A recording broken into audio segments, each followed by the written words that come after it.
जय श्री कृष्णा। राधे राधे दोस्तों, आप सभी का दिन शुभ और मंगलमय हो। आप सभी का हमारे YouTube चैनल अर्चिता वॉइस में हार्दिक स्वागत है। आप सभी पर भगवान विष्णु की कृपा सदैव बनी रहे। आज की वीडियो में हम सुनेंगे माघ मास महात्म्य का अध्याय 2। पिछली वीडियो में हमने सुना था अध्याय 1, आज हम सुनेंगे अध्याय 2। आपको यदि मेरी वीडियो पसंद आती है तो वीडियो को लाइक भी अवश्य कर दिया कीजिए। आपको हमारे चैनल पर माघ मास में प्रतिदिन माघ मास महात्म्य के अध्याय सुनाए जाएंगे। आप यदि इन अध्यायों को सुनना चाहते हैं तो चैनल को सब्सक्राइब जरूर कर लीजिएगा। तो प्रिय श्रोताओं, आज का अध्याय शुरू करते हैं। बोलिए भगवान विष्णु जी की जय। तो आज के अध्याय में श्री वशिष्ठ जी कहने लगे कि हे राजन, अब मैं माघ के उस महात्म्य को कहता हूँ जो कार्तवीर्य के पूछने पर दत्तात्रेय ने कहा था।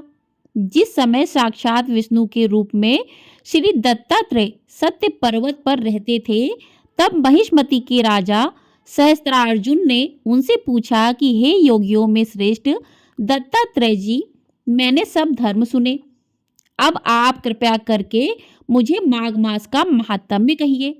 तब दत्तात्रेय जी बोले, जो नारद जी से ब्रह्मा जी ने कहा था वही माघ महात्म्य मैं तुमसे कहता हूँ। इस कर्म भूमि भारत में जन्म लेकर जिसने माघ स्नान नहीं किया उसका जन्म निष्फल गया।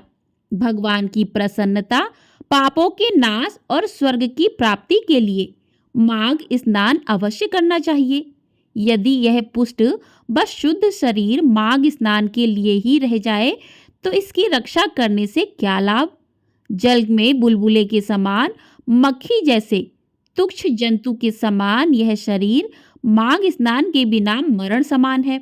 विष्णु भगवान की पूजा ना करने वाला ब्राह्मण, बिना दक्षिणा के श्राद्ध, ब्राह्मण रहित क्षेत्र, आचार रहित कुल, ये सब नाश के बराबर है। गर्व से धर्म का, क्रोध से तप का, गुरुजनों की सेवा न करने से स्त्री तथा ब्रह्मचारी, बिना जली अग्नि से हवन और बिना साक्षी के मुक्ति का नाश हो जाता है। जीविका के लिए कहने वाली कथा, अपने ही लिए बनाए हुए भोजन की क्रिया, शूद्र से भिक्षा लेकर किया हुआ यज्ञ तथा कंजूस का धन, यह सब नाश के कारण है। बिना अभ्यास और आलस्य वाली विद्या, असत्यवाणी, विरोध करने वाला राजा, जीविका के लिए तीर्थ यात्रा, जीविका के लिए व्रत, संदेह युक्त मंत्र का जप, व्यग्र चिंत होकर जप करना, वेद ना जानने वाले को दान देना, संसार में नास्तिक मत ग्रहण करना, श्रद्धा बिना धार्मिक क्रिया, यह सब व्यर्थ है। और जिस तरह दरिद्र का जीना व्यर्थ है, उसी तरह माघ स्नान के बिना मनुष्य का जीना व्यर्थ है।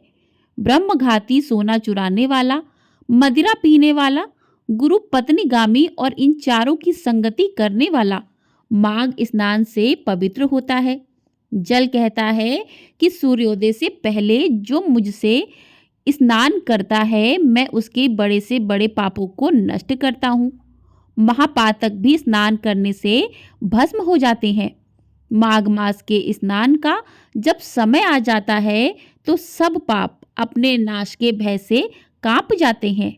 जैसे मेघों से युक्त होकर चंद्रमा प्रकाश करता है, वैसे ही श्रेष्ठ मनुष्य माघ मास में स्नान करके प्रकाशमान होते हैं। काया वाचा मनसा से किए हुए छोटे या बड़े, नए या पुराने सभी पाप स्नान से नष्ट हो जाते हैं। आलस्य में बिना जाने जो पाप किए हों वह भी नाश को प्राप्त होते हैं। जिस तरह जन्म जन्मांतर के अभ्यास से आध्यात्मिक ज्ञान की प्राप्ति होती है, उसी तरह जन्मांतर अभ्यास से ही माघ स्नान में मनुष्य की रुचि होती है। यह अपवित्रों को पवित्र करने वाला बड़ा तप और संसार रूपी कीचड़ को धोने की पवित्र वस्तु है। हे राजन, जो मनोवांछित फल देने वाला माघ स्नान नहीं करते, वह सूर्य चंद्र के समान भोगों को कैसे भोग सकते हैं। बोलिए भगवान विष्णु की जय। तो इस प्रकार से आज का अध्याय यहीं पर समाप्त हुआ। आगे का अध्याय आप अगली वीडियो में सुनेंगे। तो प्रिय श्रोताओं, अब हम सुनेंगे श्री कृष्ण भक्त की अद्भुत कथा। एक लड़की थी जो कृष्ण जी की अनन्य भक्त थी। बचपन से ही कृष्ण भगवान का भजन करती थी, भक्ति करती थी। भक्ति करते करते बड़ी हो गई। भगवान की कृपा से उसका विवाह भी श्री धाम वृंदावन में किसी अच्छे घर में हो गया। विवाह होकर पहली बार वृंदावन गई, पर नई दुल्हन होने से कहीं ना जा सकी और मायके चली गई। और वह दिन भी आया जब उसका पति उसे लेने उसके मायके आया। अपने पति के साथ फिर वृंदावन पहुंच गई। पहुंचते पहुंचते उसे शाम हो गई। पति वृंदावन में यमुना किनारे रुक कर कहने लगा, देखो शाम का समय है, मैं यमुना जी में स्नान करके अभी आता हूँ। तुम इस पेड़ के नीचे बैठ जाओ और सामान की देख रेख करना। मैं थोड़े ही समय में आ जाऊंगा, यहीं सामने ही हूँ। कुछ लगे तो मुझे आवाज दे देना। इतना कहकर पति चला गया और वह लड़की बैठ गई। अब एक हाथ लंबा घूंघट निकाल रखा है, क्योंकि गांव है, ससुराल है, और वही बैठ गई। मन ही मन विचार करने लगी कि देखो ठाकुर जी की कितनी कृपा है। उन्हें मैंने बचपन से भजा और उनकी कृपा से मेरा विवाह भी श्रीधाम वृंदावन में हो गया। मैं इतने वर्षों से ठाकुर जी को मानती हूँ, परंतु अब तक उनसे कोई रिश्ता नहीं जोड़ा। फिर सोचती है कि ठाकुर जी की उम्र क्या होगी, लगभग 16 वर्ष के होंगे। मेरे पति 20 वर्ष के हैं, उनसे थोड़े से छोटे हैं, इसलिए मेरे पति के छोटे भाई की तरह हुए और मेरे देवर की तरह। तो आज से ठाकुर जी मेरे देवर हुए। अब तो ठाकुर जी से नया संबंध जोड़कर बड़ी प्रसन्न हुई और मन ही मन ठाकुर जी से कहने लगी, देखो ठाकुर जी, आज से मैं तुम्हारी भाभी और तुम मेरे देवर हो गए। अब वो समय आएगा जब तुम मुझे भाभी भाभी कहकर पुकारोगे। इतना सोच ही रही थी, तभी एक 10-15 वर्ष का बालक आया और उस लड़की से बोला, भाभी भाभी। लड़की अचानक अपने भाव से बाहर आई और सोचने लगी, वृंदावन में तो मैं नई हूँ, ये भाभी कहकर कौन बुला रहा है। नई थी इसलिए घूंघट उठाकर नहीं देखा कि गांव के किसी बड़े बूढ़े ने देख लिया तो बड़ी बदनामी होगी। अब वह बालक बार बार कहता, पर वह उत्तर न देती। बालक पास आया और बोला, भाभी तनिक अपना चेहरा तो दिखाई दे। अब वह सोचने लगी, अरे ये बालक तो बड़ी जिद कर रहा है, इसलिए कस के घूंघट पकड़कर बैठ गई कि कहीं घूंघट उठाकर देखन ले।